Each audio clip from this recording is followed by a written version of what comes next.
शिविर की इस अंतिम रात्रि में थोड़े से प्रश्नों पर और हम विचार कर सकेंगे।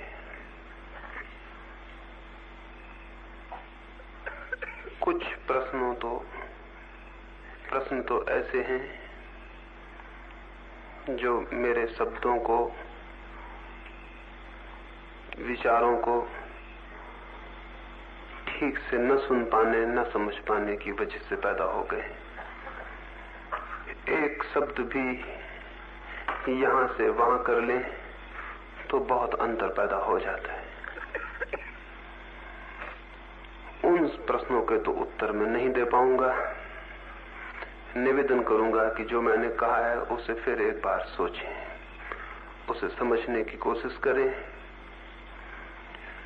जरा सा भेद आप कर लेते हैं, कुछ अपनी तरफ से जोड़ लेते हैं या कुछ मैंने जो कहा उसे छोड़ देते हैं तो बहुत सी भ्रांति या दूसरे अर्थ पैदा हो जाते हैं और जरा से फर्क से बहुत बड़ा फर्क पैदा हो जाता है। एक राजधानी में उस देश के धर्म गुरुओं की एक सभा हो रही थी। सैकड़ों धर्म गुरु देश के कोने कोने से इकट्ठे हुए थे। उस नगर ने उनके स्वागत का सब इंतजाम किया। सभा का जब उद्घाटन होने को था तो मंच पर से पर्दा उठाया गया। 5 छोटे छोटे बच्चों के गले में हेलो, इसके 5 अक्षर HELLO, ये 5 बच्चों के गलों में एक एक अक्षर लटका के एक के बाद एक बच्चा बाहर आया स्वागत के लिए। 4 बच्चे आके खड़े हो गए। 5वां छोटा बच्चा हैरान हुआ, वो भूल गया कहां खड़ा होना है। वो पीछे न खड़ा होके आगे पंक्ति में खड़ा हो गया। हेलो की जगह ओ हेल बन गया। वो स्वागत की जगह वहां नर्क। उतने से एक अक्षर के यहां से वहां होने पर कहां स्वागत का स्वर्ग था, कहां नर्क उपस्थित हो गया। एक नास्तिक ने अपने घर पर लिख छोड़ा था गॉड इज नोवेयर। एक छोटा सा बच्चा पड़ोस का उसे पढ़ रहा था, नया नया पढ़ने वाला था। उसने पढ़ा गॉड इज नाउ हियर। वो नास्तिक सुन के हैरान हो गया। उसने लिखा था गॉड इज नोवेयर, ईश्वर कहीं भी नहीं है। और बच्चे ने पढ़ा गॉड इज नाउ हियर, ईश्वर यही है, यही और अभी। 2 पुरोहित अपनी शिक्षा के लिए एक आश्रम में भर्ती हुए थे। उन दोनों को ही सिगरेट पीने की आदत थी। 1 घंटे के लिए उन्हें आश्रम के बगीचे में घूमने का समय मिलता था। उसी समय वे पी सकते थे, लेकिन वो समय भी ईश्वर चिंतन करने के लिए मिलता था। तो उन्होंने सोचा गुरु से पूछ लेना उचित है। वे दोनों अपने गुरु के पास पूछने गए। पहला व्यक्ति जब लौटा पूछकर तो उसने देखा कि दूसरा तो उससे पहले ही बगीचे में वापस लौट आया है और एक दरख्त के नीचे बैठ के आराम से सिगरेट पी रहा है। उसे बड़ी हैरानी हुई। उसे तो गुरु ने इनकार कर दिया था, क्या उसके साथी को उन्होंने स्वीकार कर दिया? ये कैसे संभव है कि मुझे मना किया और मेरे साथी को हाँ भरी? उसने क्रोध में आके अपने मित्र को पूछा तुम सिगरेट पी रहे हो? मुझे तो मना कर दिया है गुरु ने। उस साथी ने कहा तुमने पूछा क्या था? उस व्यक्ति ने कहा सीधी सी बात थी, मैंने पूछा था क्या मैं ईश्वर चिंतन करते समय सिगरेट पी सकता हूं? उन्होंने एकदम कहा नहीं, बिल्कुल नहीं। तुमने क्या पूछा था? वो दूसरा मित्र हंसा। उसने कहा मैंने पूछा था क्या मैं सिगरेट पीते वक्त ईश्वर चिंतन कर सकता हूं? उन्होंने कहा हाँ, बिल्कुल।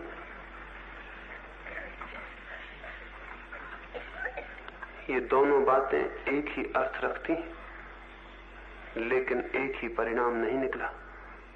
दोनों से बिल्कुल दूसरा परिणाम निकला। ईश्वर चिंतन करते समय कौन आज्ञा देगा कि सिगरेट पियो? लेकिन सिगरेट पीते वक्त अगर ईश्वर चिंतन करते हो तो अच्छा ही है, इसमें बुरा क्या है? वैसे बात दोनों एक ही है, लेकिन इतने ही फर्क से जमीन आसमान का फर्क पैदा हो जाता है। तो उन सारे प्रश्नों को तो मैं छोड़ दूंगा जिनमें आपने शब्दों को, भावों को, विचारों को समझने की कोशिश नहीं की है, हेर फेर कर ली है, बदली कर दी है, अपने मन से कुछ जोड़ लिया या कुछ घटा दिया है। उन सब पर विचार करने का तो समय नहीं है।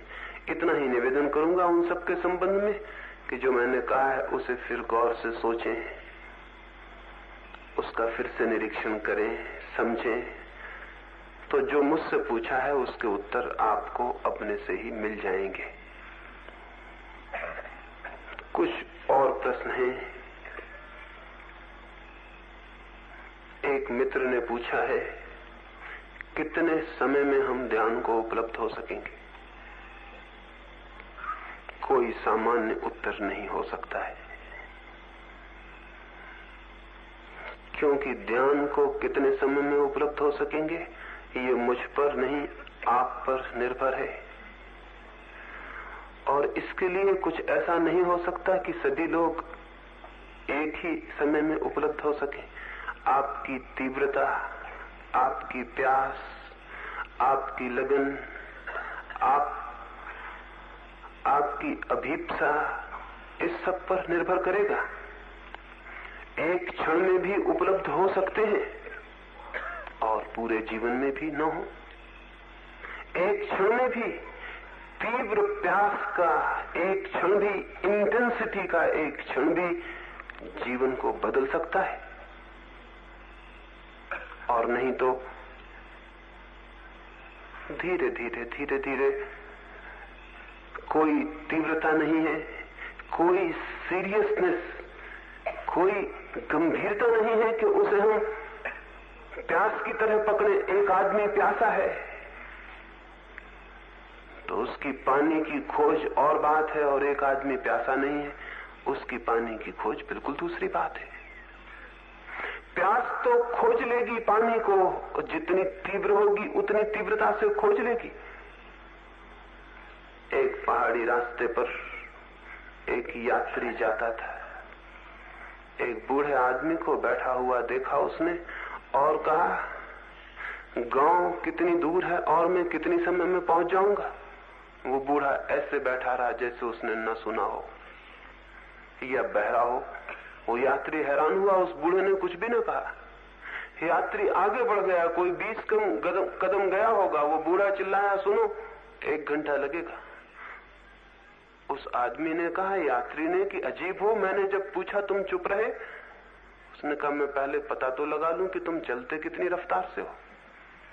तो जब 20 कदम मैंने देख लिए कि कैसे चलते हो तो फिर मैं समझ गया कि 1 घंटा तुम्हें पहुंचने में लग जाएगा। तो मैं क्या उत्तर देता? पहले उस बूढ़े ने कहा, जब मुझे पता ही नहीं कि तुम किस रफ्तार से चलते हो, तुम्हारी रफ्तार पर निर्भर है गांव पर पहुंचना कितनी देर में पहुंचोगे। इसलिए मैं चुप रह गया। आपकी रफ्तार पर निर्भर है, आप कैसी तीव्रता से, कितनी गंभीरता से, कितनी सिंसियरिटी से, कितनी ईमानदारी से जीवन को बदलने की आकांक्षा से अभिप्रेरित हुए हैं, इस पर निर्भर है। एक क्षण में भी ये हो सकता है, एक जन्म में भी न हो। समय का कोई भी सवाल नहीं है, समय का रत्ती भर भी सवाल नहीं है, क्योंकि ध्यान में समय के द्वारा हम नहीं जाते हैं। ध्यान में हम जाते हैं अपनी प्यास और तीव्रता के द्वारा। भीतर कोई टाइम नहीं है, भीतर कोई समय नहीं है, सब समय बाहर है।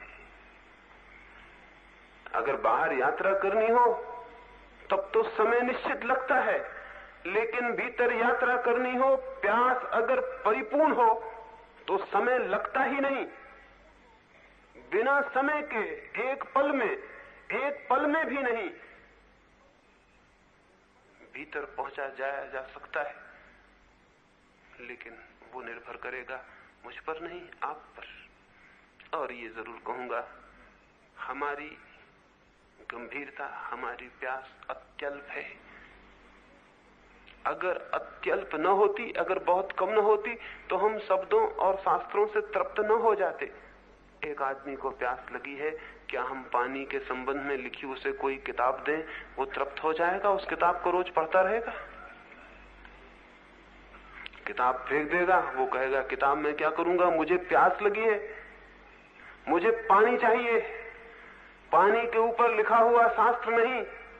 लेकिन मैं तो देखता हूं परमात्मा के ऊपर लिखे शास्त्रों को लिए लोग बैठे, वे कोई भी नहीं कहते कि हमें किताब नहीं चाहिए, हमें परमात्मा चाहिए, हमें प्यास लगी है, ये वे कोई भी नहीं कहते। रखे बैठे रहे वो शास्त्र को।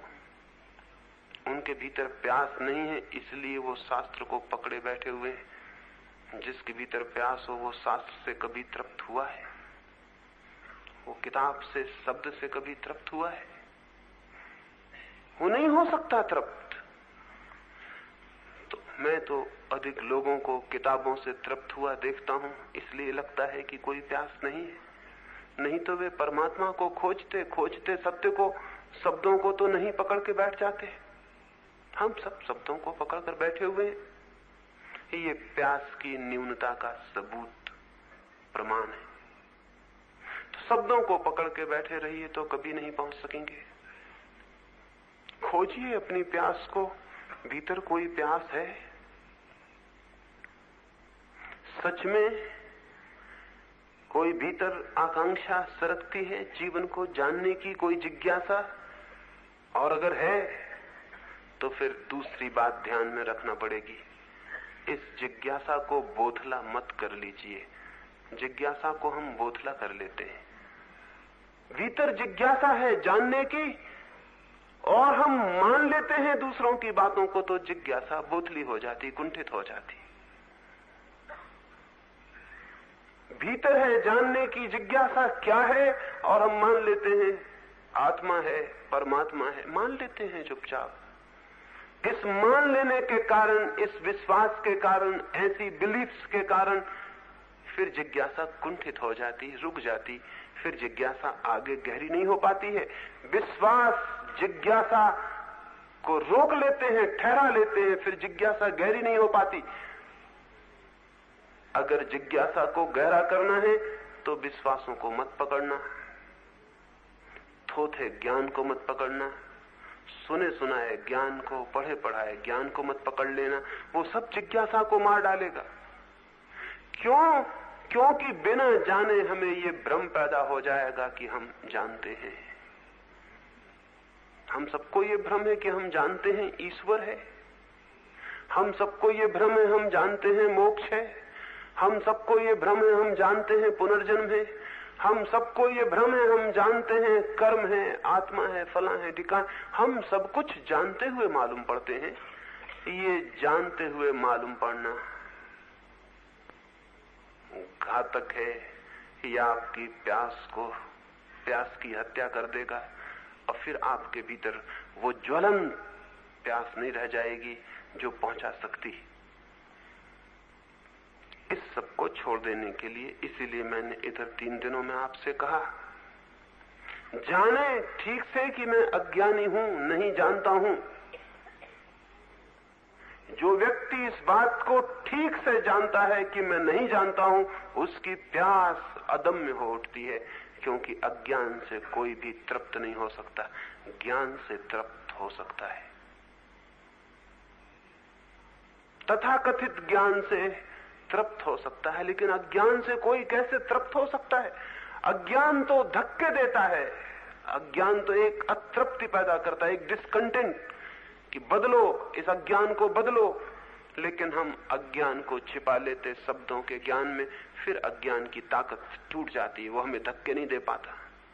और तब हम एक मिथ्याकर, एक बिल्कुल ही कुनकुने आदमी, जिसके जीवन में कोई उत्थप्त, कोई पैशन, जिसके जीवन में कोई जीवंत बल, कोई जीवंत ऊर्जा नहीं है, ऐसे आदमी हो जाते, बुझे बुझे, जिसकी ज्योति जलती नहीं। हम सब बुझे बुझे आदमी हैं, इसलिए देर लगती पहुंचने में। जलता हुआ आदमी होना चाहिए।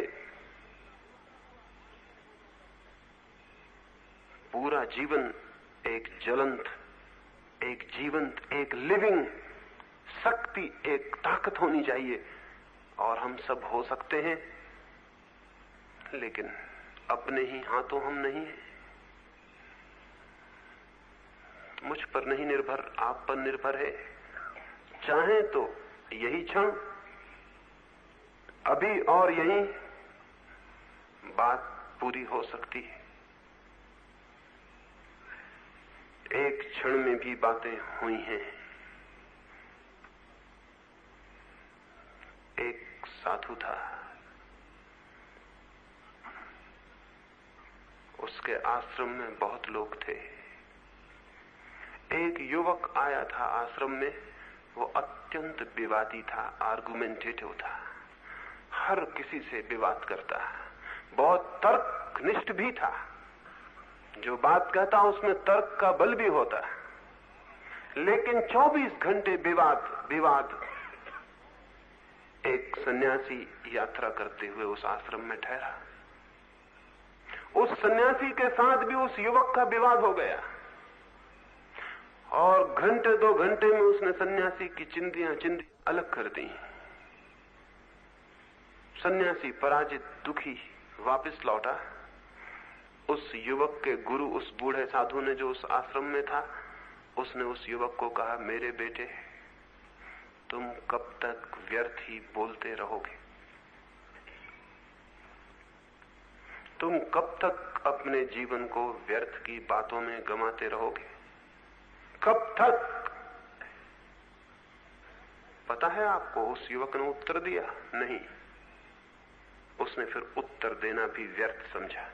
उस दिन के बाद सारा जीवन मौन में बीत गया। इसका उत्तर भी नहीं दिया, क्योंकि उसकी भी क्या जरूरत थी, बात खत्म हो गई। उसे ये बात दिखाई पड़ गई, ये व्यर्थता, इस सारे विवाद की, तर्क की, इस जाल की व्यर्थता दिखाई पड़ गई, बात खत्म हो गई। उसने फिर ये नहीं कहा कब तक, कल, परसों, अगले वर्ष, 1 वर्ष बाद, 2 वर्ष बाद, नहीं, बात दिख गई और समाप्त हो गई। जब कोई बात दिखाई पड़ती है उसी वक्त समाप्त हो जाती है। दिखाई ही नहीं पड़ती, इसलिए सवाल उठता है कि कब, कितने दिनों में, कैसे। देखने की कोशिश करें, जो चीज दिखाई पड़ जाएगी, दिखाई पड़ने से ही एक परिवर्तन तत्क्षण हो जाता है। फिर उसके गुरु को कई लोगों ने कहा, यह आदमी तो बड़ा पागल मालूम होता है, कल तक इतना विवाद करता था, इसे क्या हो गया? उसके गुरु ने कहा, मैं खुद हैरान हो गया, इसे देखकर चकित हो गया, मुझे ये कल्पना नहीं थी। मैंने पूछा था कब तक, उसने इसका भी फिर उत्तर नहीं दिया। बात फिजूल हो गई, दिख गई तो फिजूल हो गई।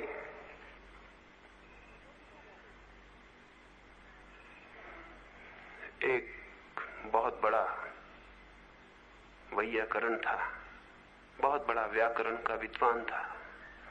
उसका पिता दिन रात राम राम राम राम जपा करता था। विद्वान की उम्र 60 वर्ष हो गई, पिता की कोई 80 के करीब होगी। उसके पिता ने एक दिन उसको बुलाकर कहा कि बेटे, अब तुम भी बूढ़े हो गए, अब राम के स्मरण का समय आ गया। मैंने तो भी कभी मंदिर जाते नहीं देखा, मैंने कभी तुम्हें धर्म की बात करते नहीं देखा, मैंने कभी तुम्हारी इस तरफ, परमात्मा की तरफ उत्सुकता नहीं देखी। अब कब तक? बूढ़े हो गए हो तुम भी, 60 वर्ष पार हो गए तुम्हारे भी, कब तक? उस बेटे ने कहा, मैं भी आपको देखता हूं वर्षों से राम राम जपते, मंदिर जाते, रोज वही करते जो कल भी किया था, आज भी आप करते। लेकिन कल जब उस करने से कुछ उपलब्ध नहीं हुआ, तो आज कैसे उपलब्ध हो जाएगा? 30 वर्षों से मैं भी देखता हूं, 30 वर्षों में रोज मंदिर जाते देखा, ग्रंथ पढ़ते देखा, राम राम जपते देखा। अगर 30 वर्षों में कुछ नहीं हुआ वही करते हुए, तो आज उसके करने से और क्या हो जाएगा? उस युवक ने कहा, किसी दिन मैं मंदिर जाऊंगा, लेकिन जहां तक मैं समझता हूं वो मेरा मंदिर जाना अंतिम होगा। 2 कारणों से, या तो मंदिर से मैं लौटूंगा ही नहीं, और या लौट आया तो फिर मंदिर नहीं जाऊंगा। वो अंतिम और प्रथम मंदिर मेरा जाना होगा। बाप 90 वर्ष का हो गया, लड़का 70 वर्ष पार कर गया। 70वीं वर्षगांठ थी उसकी। उस दिन सुबह ही उसने अपने पिता के पैर छुए और कहा, मैं मंदिर जाता हूं। सारे गांव के लोग इकट्ठे हो गए ये खबर सुनकर कि वो आदमी जो कभी मंदिर के पास नहीं फटका आज मंदिर जा रहा है। सारा गांव इकट्ठा हो गया। वो व्यक्ति मंदिर गया, लेकिन वो जाना अंतिम था। मंदिर में उसने आंख बंद करके खड़ा हुआ और श्वास समाप्त हो गई। उसका पिता रोने लगा।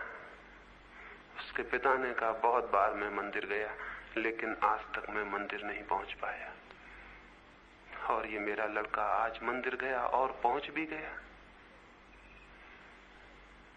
प्राण अगर पूरी प्यास से,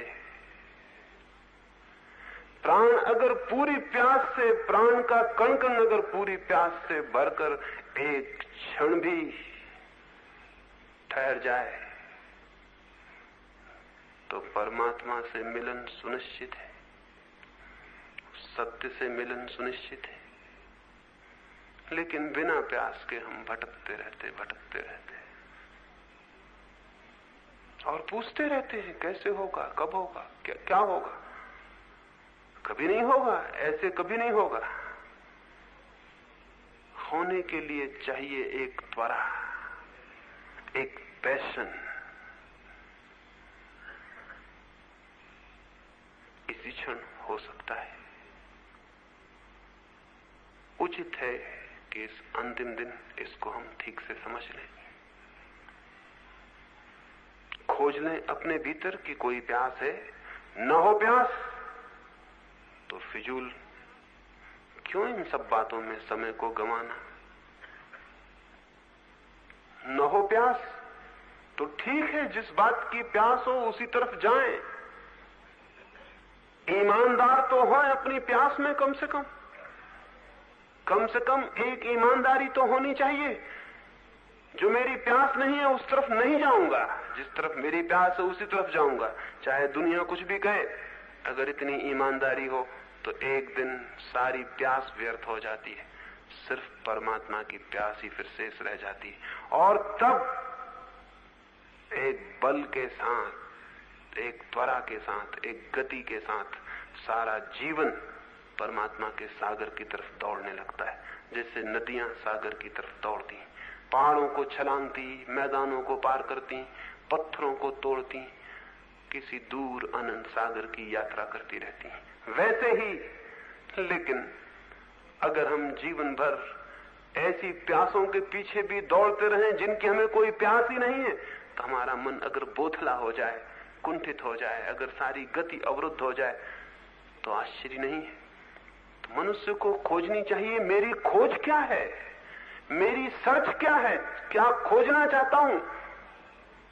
लेकिन हम दूसरों की बातों से खोज में लग जाते हैं, इसलिए कठिनाई है।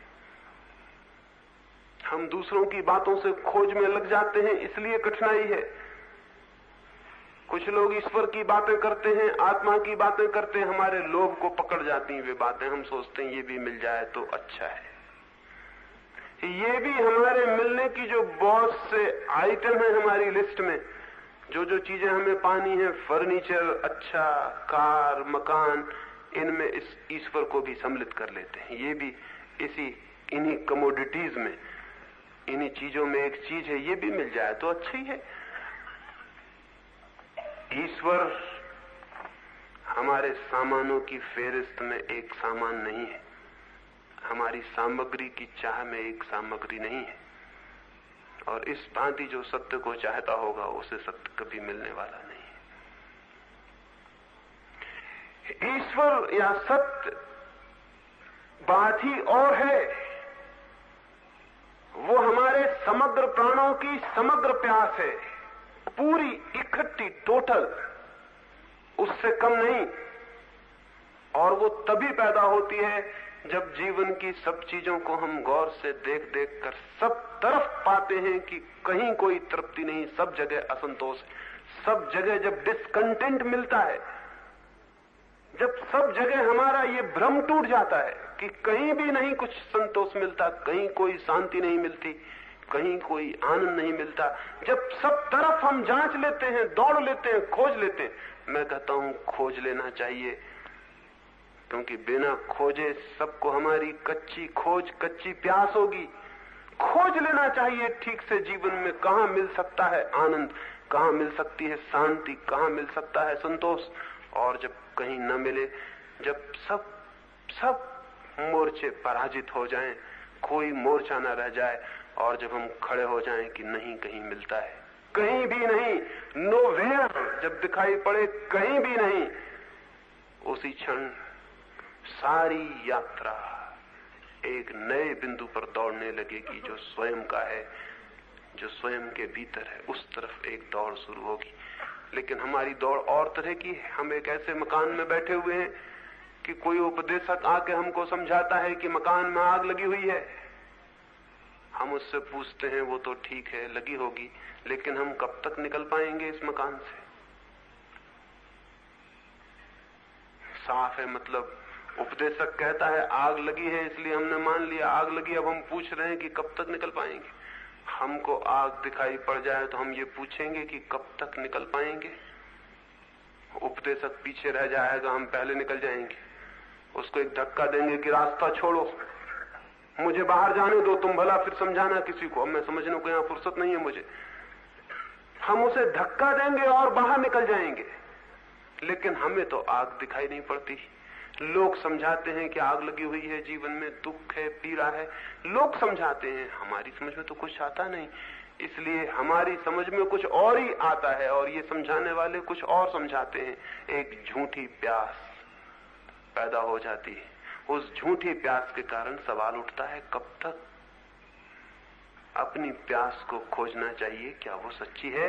और न हो सच्ची तो उस प्यास को दो कौड़ी का समझ के फेंक देना चाहिए, चाहे वो ईश्वर की ही प्यास क्यों न हो। झूठी प्यास का कोई मूल्य है? झूठी प्यास का कोई मूल्य नहीं है। फिर जो हमारी प्यास हो उसी को ठीक से खोजना चाहिए, और जब वो सारी खोज में नहीं मिलेगा कुछ, तब वो खोज पैदा होगी जो उसकी है, परमात्मा की, सत्य की। जब सब तरफ से मन हारा थका कहीं भी नहीं पाता, तब उठना चाहता है, तब भीतर जाना चाहता है। लेकिन हमें बचपन से ही झूठी प्यासें सिखा दी जाती हैं, उससे सारी मुश्किल हो जाती है। अपनी झूठी प्यास को छोड़ दें, सच्ची प्यास की तलाश करें, और वो तभी होगी सच्ची प्यास की खोज जब आप, जो भी आपकी प्यास है, चाहे सारी दुनिया कहती हो कि वो गलत है, कहने दें दुनिया को, ये जिंदगी आपको मिली है और एक बार, इसको आप किसी के कहने पर मत जिए। हो सकता है वे सारे लोग गलत कहते हो, कोई महात्मा कहता हो, कोई ज्ञानी कहता हो, मत जिए उसकी बात को मानकर। हो सकता है वो गलत कहता हो सकता है वो कुछ भी न जानता हो। अपनी प्यास का सहारा पकड़ें और खोजें, और पूरे जागरूक होकर खोजते रहें। जागरूकता भीतर रहे और हर प्यास को खोज लें, चाहे वो कोई प्यास हो, तो आप पाएंगे कि जागरूकता बता देगी कि प्यास व्यर्थ है, ये रास्ता कहीं भी नहीं जाता है। और जब कोई रास्ता कहीं जाता हुआ न दिखाई पड़े, तब वो रास्ता उपलब्ध हो जाता है जो प्रभु तक जाता है, उसके पहले नहीं। प्यास को एक सजगता, ईमानदारी, एक त्वरा, एक गति, एक स्पष्टता देनी जरूरी है। इस संबंध में थोड़ा खोजें, बीने, अपनी प्यास को देखें, कहीं ये झूठी बातें तो नहीं है कि मैं ईश्वर को चाहता हूं। सच में चाहते हैं तो इसी क्षण हो सकती है बात। लेकिन पूछें अपने से, चाहता हूं, आप खुद ही डमाडोल पाएंगे भीतर, चाहता भी हूं या नहीं। रविन्द्रनाथ ने एक बहुत अद्भुत गीत लिखा है। लिखा है कि मैं ईश्वर को खोजता था बहुत बहुत जन्मों से। अनेक बार दूर किसी पथ पर उसकी झलक दिखाई पड़ी। मैं भागा भागा, लेकिन तब तक वो निकल गया और दूर। मेरी सीमा थी उस असीम की, शक्ति की कोई सीमा नहीं। जन्म जन्म भटकता रहा, कभी कोई झलक मिलती थी किसी तारे के पास भागता। जब मैं उस तारे के पास पहुंचता तब वो फिर कहीं और निकल गया था। आखिर बहुत थका, बहुत परेशान, बहुत प्यासा, एक दिन मैं उसके द्वार पर पहुंच गया। मैं उसकी सीढ़ियां चढ़ गया। परमात्मा के भवन की सीढ़ियां मैंने पार कर ली। मैं उसके द्वार पर खड़ा हो गया। मैंने सांकल हाथ में ले ली, बजाने को ही था, तभी मुझे ख्याल आया, अगर कहीं वो मिल ही गया तो फिर क्या होगा, फिर मैं क्या करूंगा। अब तक तो एक बहाना था चलाने का कि ईश्वर को खोजता हूं, फिर तो ये बहाना भी नहीं रह जाएगा। द्वार पर खड़े होकर घबराया मन की द्वार खटकाऊं या न खटकाऊं, क्योंकि खटकाने के बाद उससे मिलना निश्चित है, ये उसका भवन आ गया और वो मिल जाएगा। फिर मैं उससे मिलना भी चाहता हूं या कि केवल एक बहाना था अपने को चलाए रखने का, अपने समय को काटने का एक बहाना था, अपने को व्यर्थ न मानने का, सार्थक बनाने की एक कल्पना थी। चाहता हूं मैं उसे। और तब मन बहुत घबराया और उसने कहा कि नहीं, दरवाजा मत खटखटाओ, अगर कहीं वो मिल गया तो फिर बड़ी मुश्किल है, फिर क्या करोगे। फिर सब करना गया, फिर सब खोज गई, फिर सब दौड़ गई, फिर सारा जीवन गया। तब मैं डर आया और मैंने सांकल आहिस्ता से छोड़ी कि कहीं वो सुन ही ना ले, और मैंने जूते पैर से बाहर निकाल लिए कि सीढ़ियां उतरते वक्त आवाज ना हो जाए, कहीं वो आ ही ना जाए। और मैं भागा उसके द्वार से। जब मैं बहुत दूर निकल आया तब मैं ठहरा, तब मैंने संतोष की सांस ली, और तब से मैं फिर उसका मकान खोज रहा हूं, क्योंकि खोजने में जिंदगी चलाने का एक बहाना है। मुझे भली भांति पता कि उसका मकान कहां, उसको बच के निकल जाता हूं, खोज जारी रखता हूं, जो भी मिलता है उससे पूछता हूं ईश्वर कहां है। ऐसे जिंदगी मजे में कट रही है। एक ही डर लगता है कहीं किसी दिन उससे मिलना ना हो जाए। मकान उसका मुझे पता है। बड़ी अजीब सी बात है, लेकिन हम सबके साथ ऐसा ही है। हम सबको पता है कि उसका मकान कहां है। हम सबको मालूम है कि थोड़ा खटकाएं और द्वार खुल जाएंगे, लेकिन कोई तैयार है, किसी का मन राजी है। समझ लें आप उसके द्वार पर खड़े हो गए हैं जाके, और खटकाने की बात है। जैसा क्राइस्ट ने कहा, knock and the door shall be thrown open unto you. खटखटाओ और द्वार खुल जाएंगे। द्वार पर ही आप खड़े हैं, खटखटाने की बात है। होता है मन कि खोल लें द्वार, या कि मन डरता है, या कि मन कहता है चलो वापस लौट चलें, खोज बड़ी अच्छी थी, मिल जाने पर बड़ी मुश्किल होगी, फिर क्या करेंगे। मैं निश्चित आपसे कहता हूं, आप भी द्वार से वापस लौट आएंगे, या कौन जाने लौट आए हों, रोज लौट आते हों। परमात्मा का मकान बहुत दूर तो नहीं हो सकता है, तो कहीं बिल्कुल निकट पास, सब तरफ। उसका द्वार कहीं किसी आकाश में किसी सितारे के पास तो नहीं हो सकता है, तो हर जगह। उसके रास्ते कहीं बहुत दुर्गम तो नहीं हो सकते, सब रास्ते उसी के हैं। जहां से भी हम चलें उसी तक पहुंचेंगे, उसके अतिरिक्त कुछ है नहीं। लेकिन फिर भी हम खोज रहे हैं तो जरूर कुछ मामला है, जरूर कुछ बात है। ये भी एक बहाना है, ये भी एक मनोरंजन है। कभी फिल्म देख लेते हैं, कभी सत्संग कर लेते हैं, कभी नाच गान देख लेते हैं, कभी भजन कीर्तन सुन लेते हैं, कभी ताश खेल लेते हैं, कभी गीता पढ़ लेते हैं। इनमें फर्क थोड़ी है। ये सब एक जैसे हैं, ये सब जिंदगी को भरने के उपाय हैं, एक मनोरंजन है। जिंदगी फिजूल है, मीनिंगलेस है, उसमें कोई अर्थ नहीं। सब तरफ से हम अर्थ पैदा करने की कोशिश करते हैं। इसमें ईश्वर को भी ठकठका लेते हैं कि शायद इससे भी कुछ अर्थ पैदा हो, शायद कुछ रस आ जाए, कुछ मजा आ जाए, कोई थ्रिल पैदा हो जाए, कोई एक्साइटमेंट मिल जाए, इससे भी शायद इससे भी एक नया अनुभव मिल जाए। ऐसी खोज चल रही है। ये खोज कोई बहुत गहरी, कोई प्यास की खोज नहीं है। इस सबको सोचना, देखना, जानना चाहिए, तो शायद गहरी खोज पैदा हो जाए।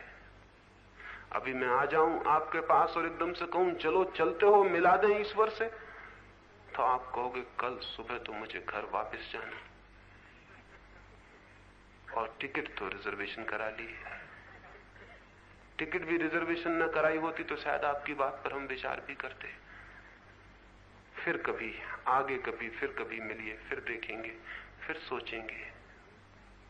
ऐसा ही मन है, और ऐसा मन कहां जाएगा, कहां पाएगा, क्या करेगा? नहीं, ऐसे मन से कुछ भी नहीं हो सकता है। इस पूरे मन को ही फेंक देना है। एक बिल्कुल नया मन चाहिए। उसकी ही हम इधर 3 दिनों में बात करते थे, लेकिन बार बार वही बात फिर पूछने हम चले आते हैं तो लगता है ऐसा। एक मित्र भी आए कि क्रोध के लिए क्या करें। मैंने उनसे कहा सुबह मौजूद थे, कल मौजूद थे, वो मौजूद हैं, सुना होगा, समझा होगा, लेकिन फिर पूछते हैं क्रोध के लिए क्या करें। करना चाहते हैं या नहीं करना चाहते हैं, या कि महज बहाना है कि क्या करें क्या ना करें। तो वही तो कह रहा हूं कि क्या करें। फिर बार बार पूछते हैं क्या करें। शायद ऐसा लगता है कि इस भ्रम में कि हमें पता नहीं है क्या करें, इसलिए हम कुछ नहीं करते हैं, चलता चला जाता है। ठीक ठीक पता है सब बात का, करना चाहते हैं तो अभी कर सकते हैं। क्या कठिनाई है? कब तक पूछते रहेंगे, कब तक पूछते रहेंगे कि क्या करें क्या करें क्या करें। नहीं, ये न पूछें, समझें और करना शुरू कर दें। कुछ एक आध कदम तो चले। एक रात एक गांव के पास एक युवक अपनी लालटेन लिए हुए बैठा था। कोई 4 बजे होंगे रात के। पास ही 10 मील दूर एक पहाड़ी थी, उसे देखने जा रहा था, लेकिन सुबह चलेगा तो धूप हो जाएगी, कठिनाई होगी, इसलिए 3 बजे रात उठ के चला था। फिर लालटेन लेकर गांव के बाहर पहुंचा तो अमावस की रात, घना अंधकार। तो लालटेन रख के बैठ गया। उसने सोचा कि लालटेन है छोटी सी, 2 फीट तक रोशनी जाती है, 10 मील का रास्ता कैसे पार होगा। 10 मील तक प्रकाश होता तो चले भी जाते, कुल 2 फीट तक प्रकाश पड़ता है, और 10 मील का लंबा रास्ता है। भगवान, ये नहीं हो सकता। उसने 10 मील में 2 फीट का भाग दिया होगा तो समझ में आ गया कि तो बहुत कठिन बात है। गणित उसे मालूम था, 2 फीट की रोशनी है, 10 मील का रास्ता है, अंधेरे से भरा हुआ, काम होगा कैसे। वो वहां बैठ गया। सूरज निकल आए तो जाऊं, ऐसे तो काम नहीं चल सकता। पीछे से एक बूढ़ा आदमी भी उसी पहाड़ की तरफ जाता था। उसने पूछा कि बेटे तुम बैठे क्यों हो। उसने कहा कि मैं इसलिए बैठा हूं कि सूरज निकल आए तो जाऊं, क्योंकि रास्ता है 10 मील लंबा और मेरे पास छोटी सी लालटेन है और 2 फीट रोशनी पड़ती। कैसे होगा ये पार कैसे पड़ेगी बात। उस बूढ़े ने कहा बड़ा पागल है तू, 2 फीट रोशनी बहुत है। एक दफे में एक आदमी 1 कदम से ज्यादा चलता ही नहीं। 1 कदम चल तब तक रोशनी 2 फीट आगे हो जाएगी, फिर 1 कदम चल तब तक रोशनी फिर 2 फीट आगे हो जाएगी। तुझे हमेशा 2 फीट आगे रोशनी उपलब्ध रहेगी। तू चल तो 10 मील क्या 10,000 मील छोटी लालटेन से पार हो सकते। लेकिन तू भी अजीब गणित लगाने बैठा है कि 2 फीट रोशनी जाती है तो 10 मील के लिए कितनी रोशनी चाहिए। इतनी बड़ी लालटेन नहीं बन सकती, बहुत मुश्किल है, फिर तू कभी नहीं जा सकेगा। तो मैं निवेदन करूंगा, छोटी सी रोशनी जो भी दिखाई पड़ती हो उसमें चलना शुरू कर दें। रोशनी काफी है, थोड़ी सी थोड़ी भी काफी है, क्योंकि 1 कदम से ज्यादा कभी कोई चल सकता है, एक कदम चलिएगा, रोशनी और एक कदम आगे हो जाएगी। लेकिन चलना हमें नहीं है। हम हिसाब लगाने में बहुत कुशल हैं, हम बैठ के हिसाब लगाते हैं। मैंने आपको कहा निरीक्षण करिए क्रोध का। आप फिर पूछते हैं क्रोध के लिए क्या करें? निरीक्षण करिए। नहीं आज एकदम से हो सकेगा निरीक्षण, 2 फीट ही सही, 10 मील ना सही, थोड़ा सा ही सही, लेकिन करें तो। कुछ चीजें हैं जो केवल करके ही जानी जा सकती हैं, जिन्हें जानने का और कोई उपाय नहीं है। एक आदमी तैरना सीखना चाहता हो, वो कहे कि पहले हमें तैरना सिखा दें, फिर हम पानी में उतरेंगे, तो बड़ी मुश्किल है। क्योंकि वो कहेगा कि जब तक मैं तैरना ना सीखूं तब तक पानी में उतरूं कैसे, और जब तक कोई पानी में ना उतरे तब तक तैरना सीखे कैसे। फिर बात खत्म हो गई, वो किनारे पे रह जाएगा वो आदमी, क्योंकि उसने एक शर्त लगाई कि जब तक मैं तैरना न सीख लूं तब तक मैं पानी में नहीं उतर सकता। और पानी में उतरना जरूरी है तैरना सीखने के लिए भी। तो आप पूछते हैं कि क्या करें? पूरा हमें सारी साधना स्पष्ट हो जानी चाहिए। वो स्पष्ट होगी आपके चलने से। एक कदम भर स्पष्ट हो जाए तो काफी है। फिर आप चलिए, फिर आप उतरिए पानी में, फिर आप सीखेंगे चलने से, गति करने से। नहीं तो जीवन भर कभी नहीं सीखेंगे।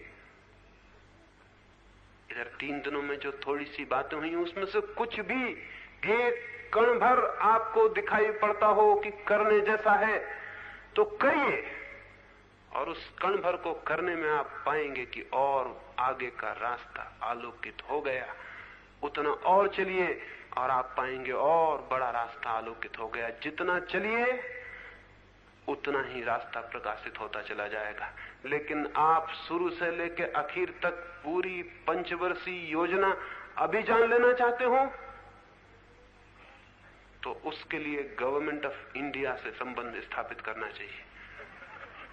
वहां इस तरह की बड़ी कारीगरियां निरंतर चलती रहती हैं। वो बड़ी लंबी योजनाएं बनाते हैं। एक कदम चलने का जिन्हें तमीज नहीं, वो सारे लोग हजारों कदम की योजनाएं बनाते हैं। तो वो हजारों कदम तो कभी उठते नहीं। वो एक कदम भी जो उठ सकता था वो भी नहीं उठ पाता है। एक कदम काफी है। गांधी जी एक भजन गाया करते थे, 1 step is enough for me. उसमें एक पंक्ति है, एक कदम काफी है। सच है ये बात, एक कदम काफी है। लेकिन एक कदम जो नहीं चलता और हजारों कदमों का विचार करता रहता है वो खो देता है, जीवन से वंचित रह जाता है। एक और मित्र ने पूछा है कि मैं ईश्वर के दर्शन कैसे कर सकता हूं? तो मैं आपसे निवेदन करूंगा, आप अर्थात मैं ये कभी भी ईश्वर का दर्शन नहीं कर सकता है। मैं की कोई भाषा ईश्वर तक ले जाने वाली नहीं है। जिस दिन मैं न रह जाएगा उस दिन तो कुछ हो सकता है, लेकिन जब तक मैं हूं कि मुझे करने हैं ईश्वर के दर्शन, तो ये मैं ही तो बाधा है। विक्टोरिया, महारानी विक्टोरिया अपने पति से एक दिन लड़ पड़ी थी।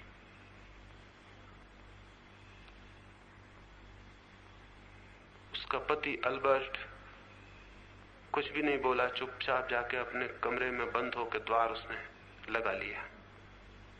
विक्टोरिया क्रोध में थी, वो भागी हुई पीछे गई। उसने जाके द्वार पर जोर से धक्के मारे और कहा, दरवाजा खोलो। अल्बर्ट ने पीछे से पूछा, कौन है? उसने कहा, क्वीन ऑफ इंग्लैंड, मैं हूं इंग्लैंड की महारानी। फिर पीछे से दरवाजा नहीं खोला। फिर वो दरवाजा ठोकती रही, फिर पीछे से कोई उत्तर भी नहीं आया, कोई आवाज भी नहीं। घड़ी भर बीत जाने के बाद उसने धीरे से कहा, अल्बर्ट दरवाजा खोलो, मैं हूं तुम्हारी पत्नी। वो दरवाजा खुल गया और अल्बर्ट मुस्कुराता हुआ सामने खड़ा था। परमात्मा के द्वार पर हम जाते हैं, मैं हूं इंग्लैंड की महारानी, दरवाजा खोलो। वो दरवाजा नहीं खुलने वाला। ये मैं जो है ईगो, इसके लिए कोई दरवाजा नहीं खुलता। दरवाजा खुलने के लिए ह्यूमिलिटी चाहिए, विनम्रता चाहिए, और विनम्रता वहीं होती है जहां मैं नहीं होता है, और कोई विनम्रता नहीं होती। अहंकार को लेकर कोई कभी ईश्वर तक नहीं पहुंचा है, न पहुंच सकता है। खो देना पड़ेगा स्वयं को, तो छोड़ देना पड़ेगा स्वयं के इस भाव को कि मैं हूं। इसे हम बड़े जोर से पकड़े हुए हैं कि मैं हूं। इस सख्त दीवार बन गई है हमारे चारों तरफ, जिसमें कोई किरणें प्रकाश नहीं प्रवेश कर पाती है। छोड़ देना होगा इस मैं को। तो मैं ईश्वर के दर्शन करना चाहता हूं, ये भाषा ही गलत है। और दूसरी बात, ईश्वर के दर्शन की बात भी गलत है। ईश्वर का दर्शन कोई आदमी का दर्शन थोड़ी है कि आप गए और सामने खड़े हो गए और आपने दर्शन कर लिया। ईश्वर कोई व्यक्ति तो नहीं है, कोई रूप रंग, कोई रेखा तो नहीं है। ईश्वर के दर्शन का मतलब किसी व्यक्ति का कोई दर्शन थोड़ी मिल जाने वाला है।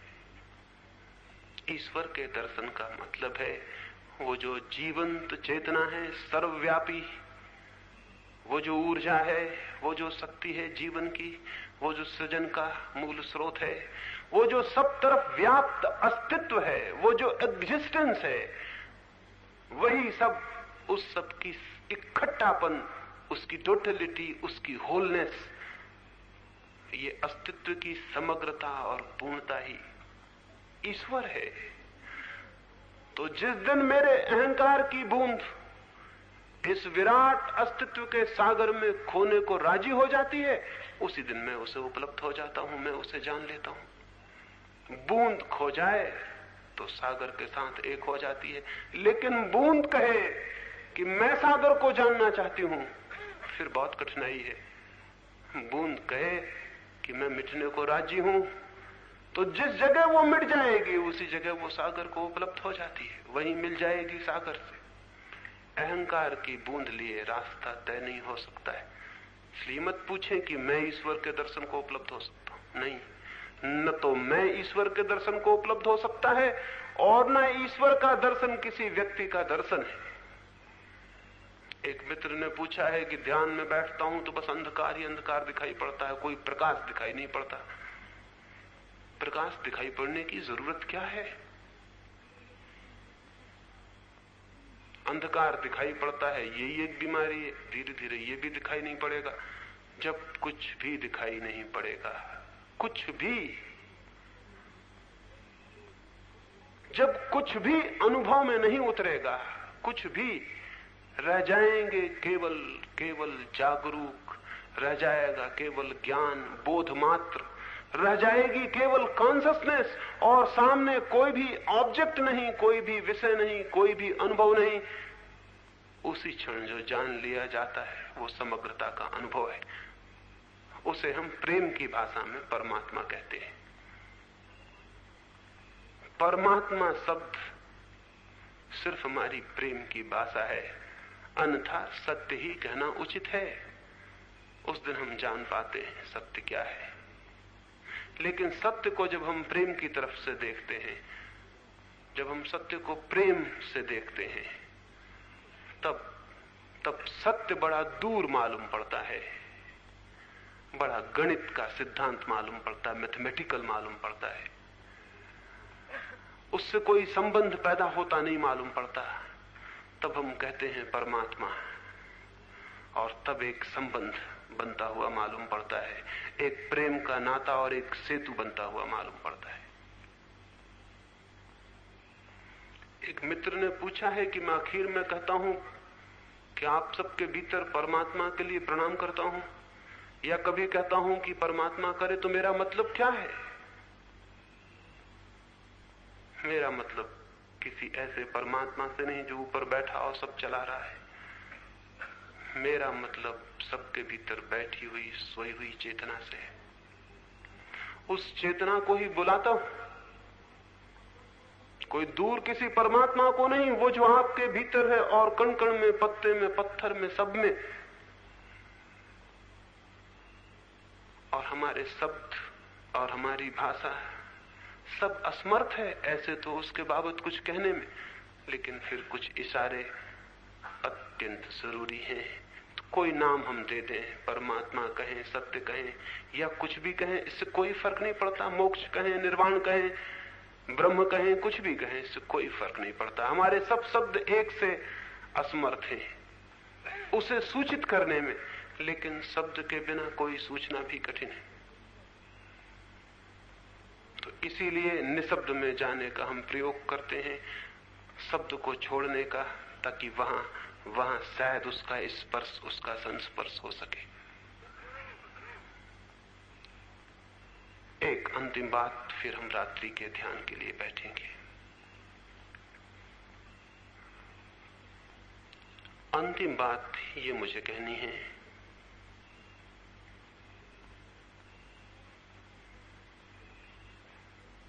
वो भी एक मित्र ने पूछा है कि हम कैसे हो जाएं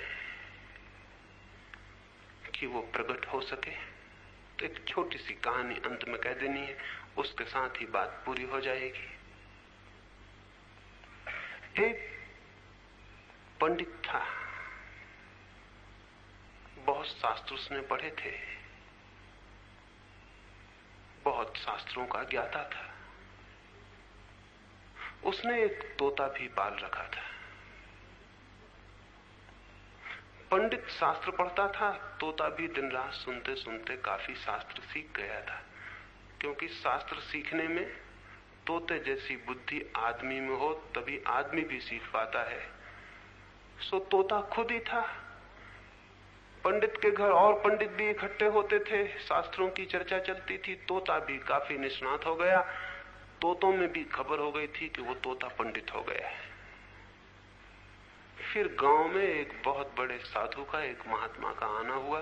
नदी के बाहर वो साधु आके ठहरा था। पंडित के घर में भी चर्चा आई। वे सब मित्र, उनके सत्संग करने वाले सारे लोग उस साधु के पास जाने को तैयार हुए, कुछ जिज्ञासा करने। जब वे घर से निकलने लगे तो उस तोते ने कहा, मेरी भी एक प्रार्थना है, महात्मा से पूछना, मेरी आत्मा भी मुक्त होना चाहती है, मैं क्या करूं? मैं कैसा हो जाऊं कि मेरी आत्मा मुक्त हो जाए? उन पंडितों ने कहा, उन मित्रों ने कहा कि ठीक है, हम जरूर तुम्हारी जिज्ञासा भी पूछ लेंगे। वे नदी पर पहुंचे, तब वो महात्मा नग्न नदी पर स्नान करता था। वो स्नान करता जा रहा था, घाट पर ही वे खड़े हो गए और उन्होंने कहा, हमारे पास एक तोता है, वो बड़ा पंडित हो गया है। उस महात्मा ने कहा, इसमें कोई भी आश्चर्य नहीं, सब तोते पंडित हो सकते हैं, क्योंकि सभी पंडित तोते होते हैं। हो गया होगा, फिर क्या? उन मित्रों ने कहा, उसने एक जिज्ञासा की है कि मैं कैसा हो जाऊं, मैं क्या करूं कि मेरी आत्मा मुक्त हो सके। ये पूछना ही था कि वो महात्मा जो नहा रहा था, उसकी आंख बंद हो गई, जैसे वो बेहोश हो गया, उसके हाथ पैर शिथिल हो गए। धार थी तेज, नदी उसे बहा ले गई। वे तो खड़े रह गए चकित, उत्तर तो दे ही नहीं पाया वो। और ये क्या हुआ? उसे चक्कर आ गया, गस्त आ गया, मूर्छा हो गई, क्या हो गया? नदी की तेज धार थी, कहां नदी उसे ले गई कुछ पता नहीं। वे बड़े दुखी घर वापस लौटे। कई दफा मन में भी हुआ, इस तोते ने भी खूब प्रश्न पूछवाया, कोई अपशगुन तो नहीं हो गया? घर से चलते वक्त मुहूर्त ठीक था या नहीं? ये प्रश्न कैसा था? प्रश्न कुछ गड़बड़ तो नहीं था? हो क्या गया महात्मा को? वे सब दुखी घर लौटे। तोते ने उनसे आते ही पूछा, मेरी बात पूछी थी? उन्होंने कहा, पूछा था। और बड़ा अजीब हुआ, उत्तर देने के पहले ही महात्मा का तो देहांत हो गया। वो तो एकदम बेहोश हुए, मृत हो गए, नदी उन्हें बहा ले गई। उत्तर नहीं दे पाए वो। इतना कहना था कि देखा कि तोते की आंख बंद हो गई, वो फड़फड़ाया और पिंजरे में गिर के मर गया। तब तो निश्चित हो गया इस प्रश्न में ही कोई खराबी है। 2 हत्याएं हो गई व्यर्थ ही। तोता मर गया था, द्वार खोलना पड़ा तोते के पिंजरे का।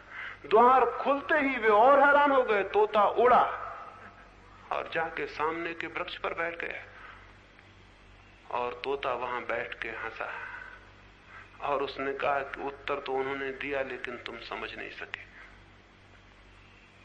उन्होंने कहा ऐसे हो जाओ मृतवत जैसे हो ही नहीं।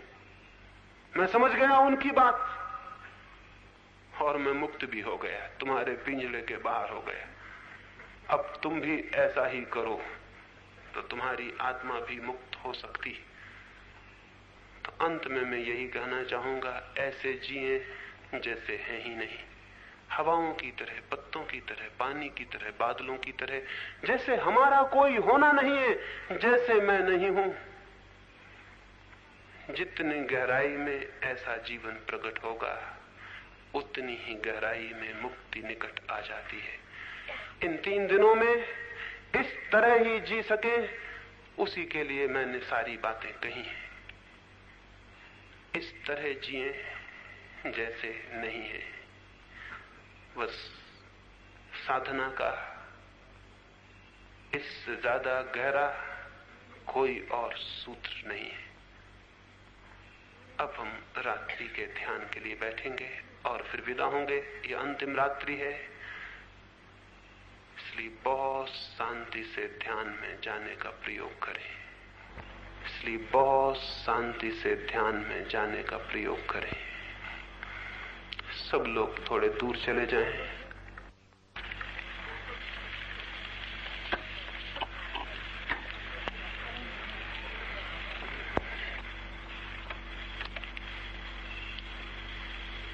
अपनी अपनी जगह रुक जाएं, जो जहां है। कोई किसी तरह की बातचीत नहीं करेगा। जो लोग खड़े हैं या बैठे हैं वे सबका ध्यान रखेंगे, थोड़ी भी गड़बड़ ना हो। शांति से लेट जाएं। सारे शरीर को बिल्कुल ढीला छोड़ दें, वैसे ही जैसा अभी मैंने कहा, जैसे आप हो ही नहीं, बिल्कुल ढीला छोड़ दें, जैसे कोई जीवन भी नहीं है, बिल्कुल शिथिल छोड़ दें।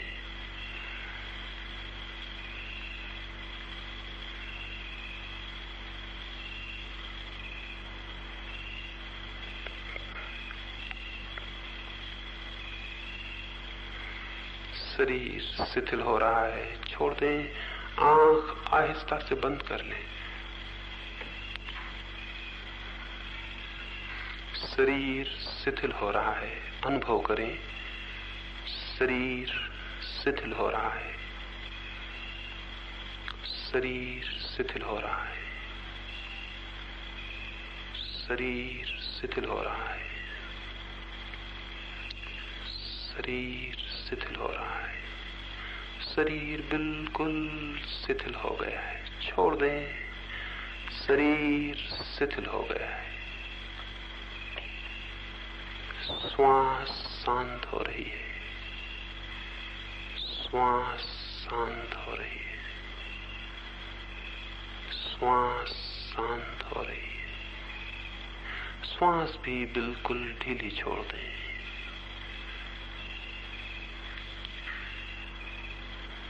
अब बिल्कुल शांत और मौन। चारों तरफ जो भी आवाजें सुनाई पड़ रही हैं उन्हें सुने। रात्रि की आवाजें आ रही हैं, जंगल का सन्नाटा बोल रहा है, उसे मौन जागे हुए सुनते रहें। सुने,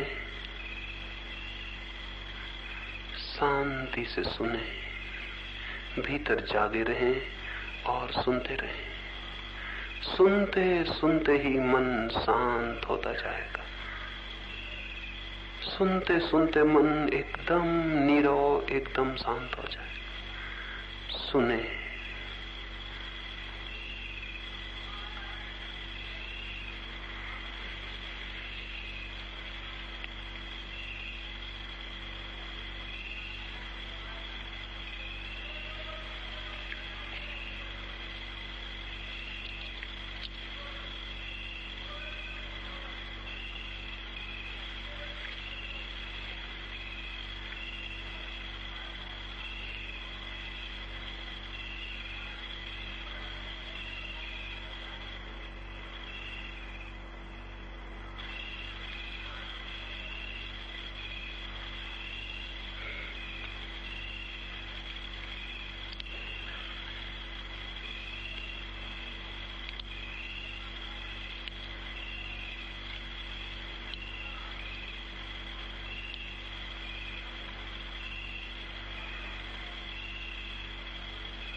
सुने, रात्रि के सन्नाटे को सुने। सुनते सुनते ही मन शांत और मौन होता जाएगा। मन शांत हो रहा है, मन शांत हो रहा है।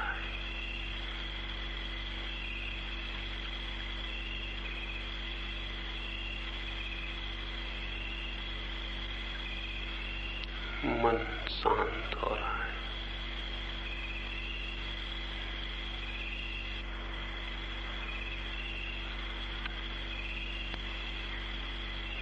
मन शांत हो रहा है।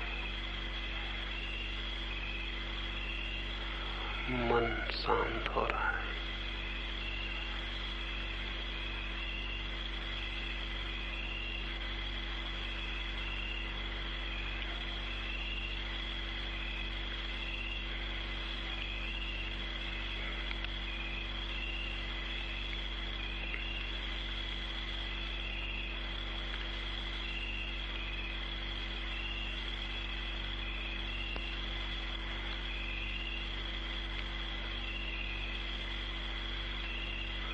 मन शांत हो रहा है। मन शांत हो रहा है।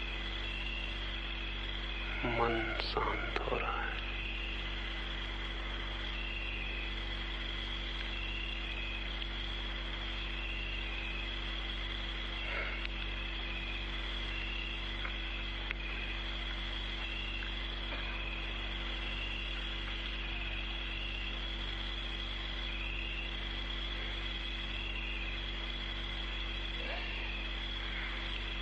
मन शांत होता जा रहा है। मन शांत